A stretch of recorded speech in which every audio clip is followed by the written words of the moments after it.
Hey, You've got more. He had another sort of tangent that I wanted to hit on real quick. Sure. And he asked, well, why are these Christians in the military? And I think that for a lot of people, and many of whom happen to be Christians, they're attracted to power, and they want to be where power is. And I think that that's the appeal of God and religion for many people, is they want to be part of this power structure.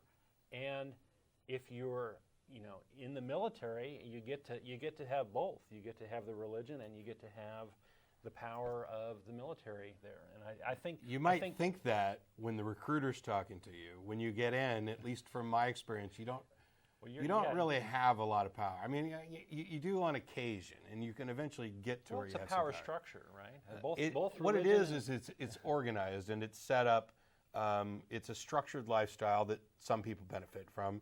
It is kind of family-oriented, especially in times of war. You've got this whole kinship and brotherhood and band of brothers and that type of thing going on. So there's a family aspect to it as well. So, I mean, there's lots of different reasons that it would appeal to different people.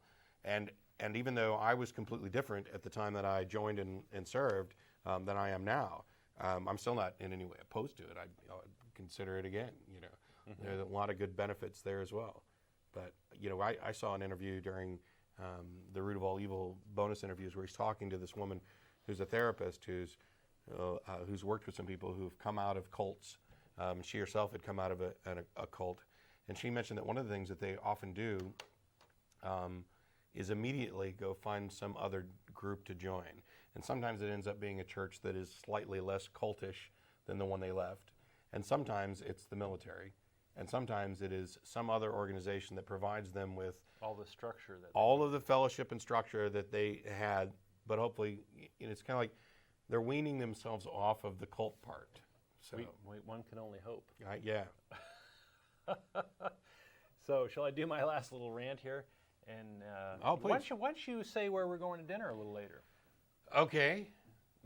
Thank you. And thank you for not flashing it red on the screen to remind me that I haven't mentioned it in an hour. I beat him to it. After the program's over, we're on for another 30 minutes exactly right now. Okay. We'll be going to El Arroyo on 5th Street. The address is up on your screen. We get there around 5 o'clock, and we'll be there till 7. Any atheist or atheist-friendly person is welcome to join us. I don't care what you believe, as long as you're not coming down there to cause problems. You can come down and have a good discussion and a meal and ask questions that you didn't want to ask on the air. So we look forward to seeing you there.